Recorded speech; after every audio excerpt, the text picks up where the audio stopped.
Judd on Score North and ScoreNorth.com. And maybe just given how bad their record is right now, they start early. Why not just go out and say, no, we're not waiting for the trade deadline. Yeah, we know it's June 3rd, but we're willing to start talking. Maybe nobody wants to jump right now, but just let everybody know we're selling. These guys are available. You want to make us an early offer and get 4 months out of a player instead of 2.5? Store's open. Reckless speculation. Keith Law? Who's Keith Law with now, Declan? He's not with ESPN anymore, is he? He Athletic Declan now? Might be on the phone now. Yeah, he just picked up the phone. Keith Law from a Keith Law podcast there. And yeah, that's him sort of speculating. Was that Can we Royce stop the calling? show for a second? Yeah, let's talk about who just called. 90s, Are we going to go? What's the guest today? Probably in an hour, Pat. I guess probably. It's between always 11 and around the 11:15. same time. Same right? time. What Is is it Royce ever not doing? within like a 10-minute window? Yes. What's he doing today? He's got to be sitting in And air I- conditioning. It's too damn hot not to be like, what's he going to take the car out? Convertible top down? Yeah, it's his. So Royce, we tape Rapping with Royce every day. It's like usually around the same time. And if it's a different time, it's always like within 10 or 15 minutes of the original time. Is his schedule so packed from morning until What's night? the guess? He's Gary Vaynerchuk. He's got people just following him around, just like, all right, You know what he does? 3-minute chunks of time. He has no patience in situations where no patience is really required. I know. Like he's We'll call you in an he has a hour. lack of patience about things that really, I mean, you're watching TV, dude, Yeah, I or love you're him. writing something, and then your phone rings and you get on with us and BS for 20 minutes.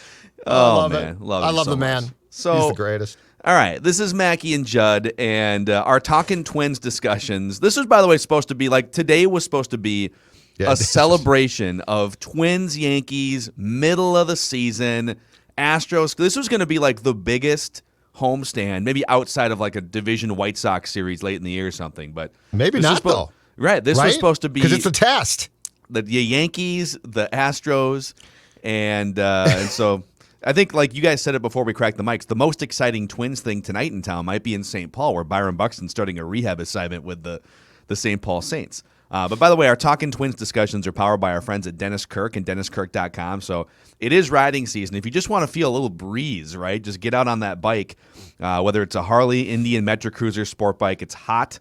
You'll find what you need. 160,000 parts and accessories, clothing and helmets. Order it before 8 p.m. They ship the same day, and shipping is free for orders over $89. When the road calls, head to DennisKirk.com because they ship today. So StarTribune.com, along the lines of this Keith Law already saying, much like a lot of other national talking heads, hey, Twins are going to, at some point here, Twins are going to jump in and start the fire sale. Mike Rand from StarTribune.com, loyal listener of the Mackey and Judd Show, posed this question on their website, basically, or posed this sort of either-or scenario. Are the Twins on the verge of trading everyone, or is it possible that with a roster that everyone thought was going to win 90-plus games, that they're on the verge of like a 2006 Twins run, where they just play 40 games over 500 from the first week of June to the end of the season? So are you guys giving any thought or any sort of validity to the idea that there's a 2006 Twins run that starts tonight against the Bronx Bombers? Have you looked at the starting pitching and the bullpen? No, I'm not. No. 0. 0, 0, 0. But I will say this. It's a no for you, dog? Yeah, Dex? Yes Yes or not no? really. No. Just no. We're all going with about 12 no's. Yeah. But I will say this upon the subject we're about to delve into. Do you think that there's an interesting angle that I've thought of in recent days here? And it's this. If you do have any hope of like rebounding, like let's just say you rebound and make it a decent year. So you're not making a division run, you don't even make the playoffs. But let's say you come back and you look pretty damn good. It's going to be through changes regardless. I have no hope for the current roster as constructed.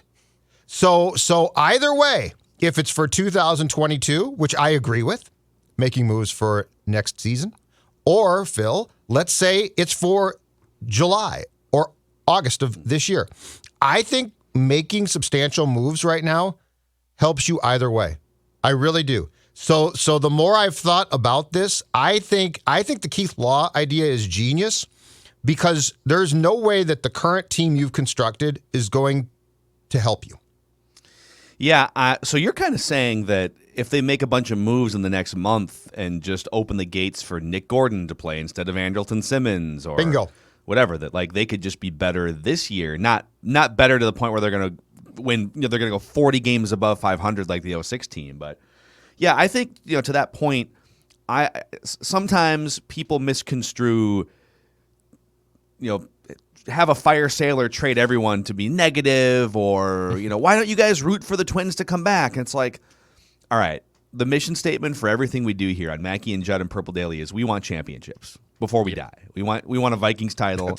We want more Twins championships. The last part being the most important part. Yeah, before we pass. Yes, and so I think there needs to be a reframing of what we're talking about here. We don't agree on everything, but I think we agree, all three of us, that they're not going to dig themselves out of what was a 14 games below 500 hole. Even if they do go on a little bit of a run, they're going to have to trade at some point because they have a bunch of pending free agents. You need to get something for those guys. And so instead of thinking of it as like a negative tear down or fire sale or pulling the plug on an era, whatever it is, I think they have enough good young position players, and we've seen some of them. Kirilloff and Larnach looks like he belongs in that lineup, and there's like Luis Arraez when he's healthy. There's Polanco's kind of turning a corner again. I think if you can leverage some of the tradable assets you have, and that might include a Buxton or a Berrios because those guys are super valuable with a year and a half left of team control. I think you can still be competitive in 2022. I'm not talking about a 5 or an 8 year rebuilding process teardown like we saw after 2010 when it was like, oh my God, the wheels came off and they literally weren't good for like a decade after that. I think they can be good in 2022, but it's going to require trading like 5 or 6 current players, getting out from underneath some salaries, and just creating some breathing room for some younger players to come up, and you're going to have to get some good young arms to go along. Balazovic made his first appearance of the year in Double-A. He's your top pitching prospect. Duran has been mostly lights out. So you've got a couple guys internally. I just think I think of this as a positive, and I think people misconstrue it as, no, you're being negative. Why don't you have faith? No, I'm looking at 2022 because they have screwed 2021 up, and that's fine. Mm-hmm. But now you should be looking at being as competitive as possible in 2022, and that is my new mission statement for these Twins conversations. 2022. So the only negative thing that you can do for sure right now, the only thing that we know would be a mistake would be to stand pat and let's hope. Let's hope this takes place. If it's not tied down, ship it out of town. If it's not tied down, ship it out of town. If it's not tied down, ship it out of town. I love that, but that's exactly right. But that's why it's a positive. This is, to this point, let's spin this as a positive. Let's spin this as opportunity. Mm-hmm. It didn't work, okay? You screwed up. Oh, hold on. But, what's that knocking? Sounds like opportunity for the Twins to be good in 2022 after they ship out of town what's not tied down. Exactly. But here's the other thing too. So I've suggested that they already begin making some changes in how guys are used. And I realize you can't do that across the board. The pushback that I get to those tweets is, well, if he doesn't play or he doesn't pitch, then teams can't see him and you're not going to get what you possibly could get back, But I'll give you example one, exhibit A of a change that I would make starting right now. And this guy will be traded and he will get what he will get, and it won't be a lot, but that's fine. Exhibit A is this one. With Arraez out, starting tonight, I move Polanco back to short. I sit Simmons and I play Nick Gordon as much as I possibly can because this is your chance to find out. And if you sit Simmons and he's not hurt, any team that trades for him knows exactly what they are going to get eventually, right? Which is a glove. He's got a great glove. And I mean, he's not going to lose that glove. It's not like I've benched him and I hate him. And so at some point in time, within the next 2 weeks, trade him. That's great. I would rather go down finding out that Nick Gordon can't play than I would just day after day saying Simmons is really good defensively and offensively he's not that great. We know all that, right? So what are the? I'm getting a little bit PO'd here or miffed by this as well, because I keep seeing stories about this now, and it's more and more. Kirilloff struggles. What's going on with that, and what's happened to Kirilloff? This is why this is a luxury. You can, as long as he's not hurt, you can just continue to play him. Yeah. Unless the only case for a Larnach or Kirilloff to get pulled now would be if you said, we think we're jeopardizing him mentally, like he's fallen apart, and oh my God, we're actually going to set him back by continuing to play him. But if he continues to have a good mentality and struggles, that's what this year's about now, right? Yeah, he'll be fine long term. He'll be fine long term. But the fact is, you can take the eventual path of success and spin positives off of this. The only non-positive would be to continue to run out the same dreck every single day and say, well, we thought that they were going to win. Yeah, I think I'm looking at the roster and just trying to figure out, all right, two things. How many guys are not tied down? Like, how many guys am I willing to so they can be shipped out of town? Yes, okay. And then Thanks, Jim Croce. And then how many of those guys could actually get you, like, some team's third best pitching prospect who's ready to come up in the next calendar year, right? Sure. Because some of this is if I have to settle for an 18 or 19-year-old kid that was drafted in 2019 or 20, like, I will. But I'm a little more interested in guys who are a little further advanced, like at least in high A or double A, so that they're knocking on the door of the big leagues. I don't want complete lottery tickets. But as I count it, 1, 2, 3, 4, 5, 6, 7, 8, 9, 10, 11, minimum 11 guys on the current roster, I'm either actively shopping myself or I'm taking phone calls on, all right? Mm-hmm. Nelson Cruz, actually, I take that back. There's more than that. Josh Donaldson. Yes. Some of these are sort of Donaldson unrealistic in that I don't know if other teams, what conditions would they have to set to take Donaldson's contract. But Donaldson, Cruz, Simmons for sure. The problem with Simmons, man, 2 years ago, he was a generationally great defensive shortstop. I thought he was going to be a generationally great defensive shortstop. Still, he's not that old, right? He hasn't. He's been fine, but he hasn't been this generation's Ozzie Smith like we saw in the first 9 years of his career. But he would still be a really good defensive replacement type of guy on a good team. Yep, 100%. So but he's not going to get you a top prospect. Right, and not playing him is not going to hurt the potential return, right? Because if he doesn't play now, and I'm not saying he's benched permanently, but if Polanco plays a bunch of shorts so Gordon can play, you're still going to be able to eventually move Simmons, I think, for pretty much the same return that you would have gotten if he played on a daily basis. That's probably fair. I think if he was playing better defensive shortstop, I think sitting him would be a detriment to his value. But I think teams look and say, I don't know, he's not. He's 31. Right. Exactly. Mike Pineda has had a couple rough starts, but he could be in some teams' playoff rotation as a third or a fourth starter. So he gets you something. Berrios and Buxton are the two most valuable pieces because they're both awesome. Buxton was the best player in baseball for the first month, and they both have a year and a half left on their contracts. Now, I think they're both in their prime. I think the Twins should pay one of them and trade the other, and you should figure that out in the next month. Mm-hmm. So pay one, trade the other, and then trade the other one in the next month so that you can get more value for then the team that trades for them gets 2 playoff runs in theory, right?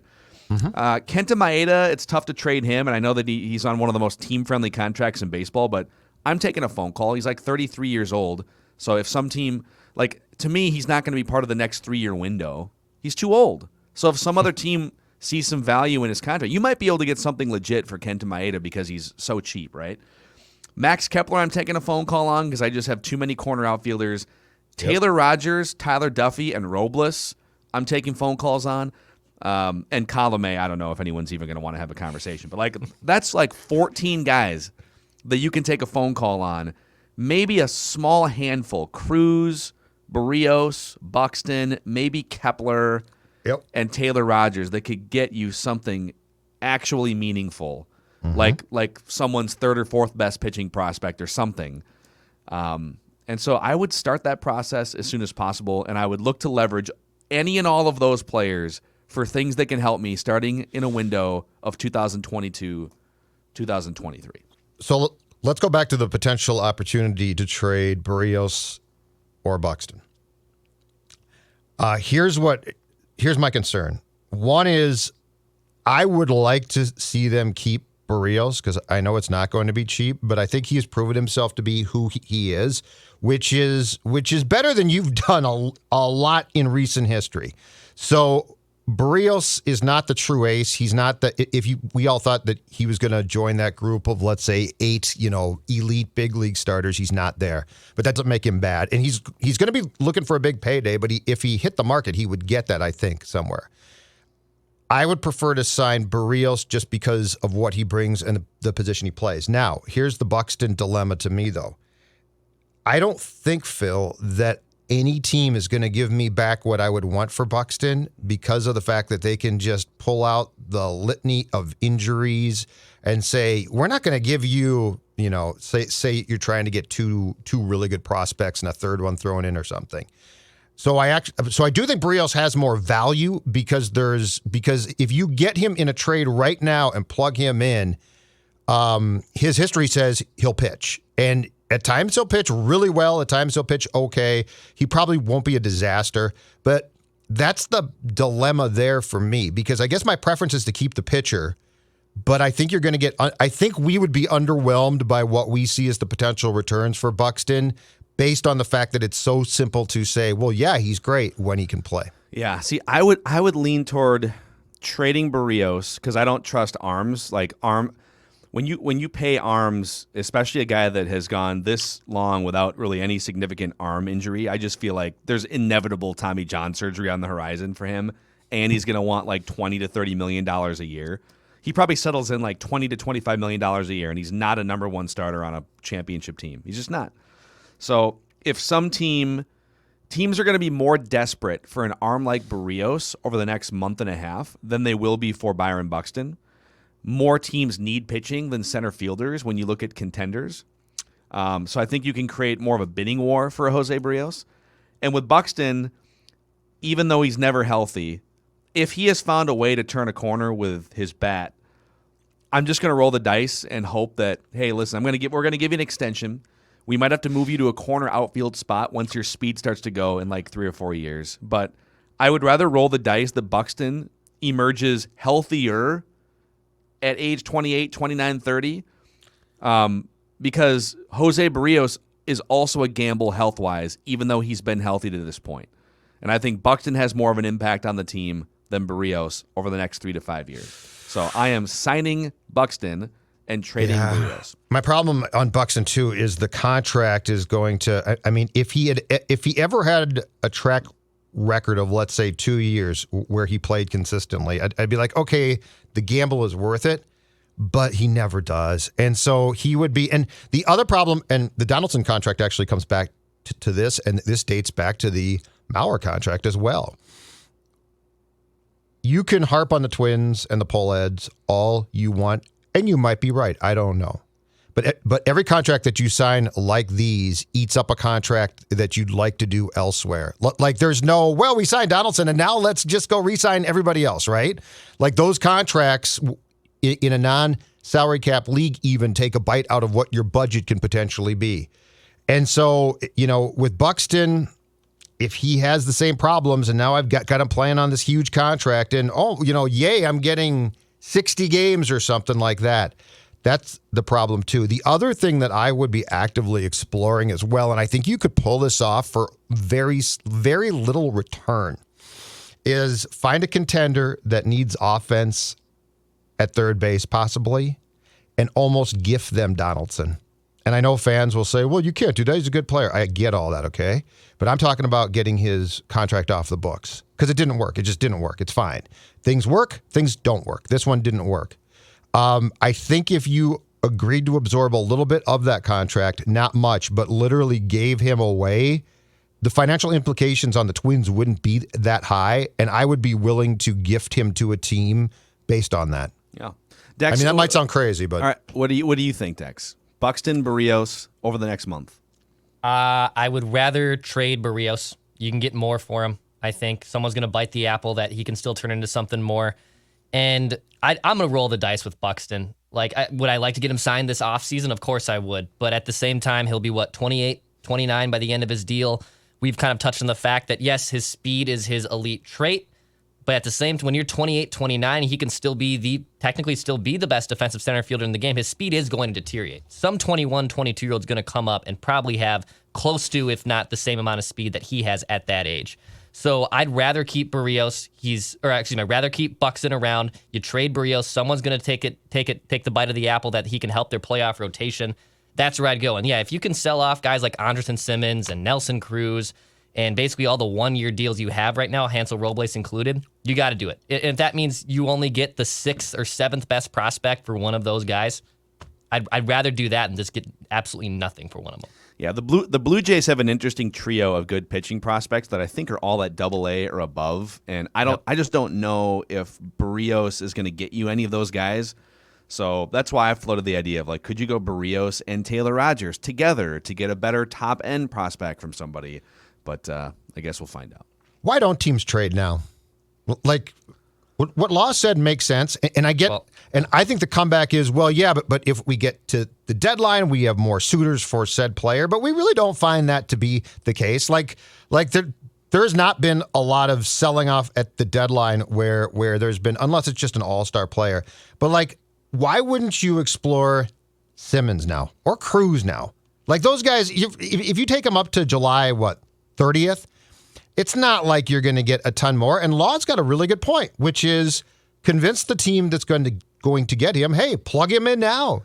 Get extra service. I think the way the dynamic works is the teams that are buying, even though like they're sort of desperate too, they're not as desperate as a team like the Twins that just doesn't want to risk getting nothing for Nelson Cruz. And so they figure, hey, the longer we go, if you're a buyer, the longer we go, the price might come down. Because they have to trade Nelson Cruz, so why would we take their first offer? But on the Twins side, I think what Keith Law said is right. Well, wouldn't you want an extra month of this awesome bat in the middle of your order to win like a couple extra games or something, and just have a better chance at winning a division and avoiding the wild card game? So I don't know. Deadlines also are just like deadlines are the only thing that spur action. So. Yeah. Right now, there's no deadline for. It's just like the baseball offseason. There's just a never-ending stretch of like counter offers, and there's nothing to create and leverage action until July 31st. What were you gonna say, Declan? Well, I mean, Tampa Bay. They traded Willie Adames like 2 weeks ago to Milwaukee, and that. But that's classic Tampa Bay. Like that is not even a. This is gonna be the linchpin that starts now all these trades. Like no, that's like classic Tampa Bay Rays saying screw it. We're gonna call up again one of our other top prospects, put him in an Adames spot. Because like theoretically, I was thinking when we started the show, like just trade Andrelton Simmons to Tampa Bay. I'm gonna bet Tampa Bay is smart and savvy enough. Like no, we don't want veteran Andrelton Simmons. We'd rather play our young prospect who is making $400,000 this season. That's true. Mm-hmm. Yep, 100%.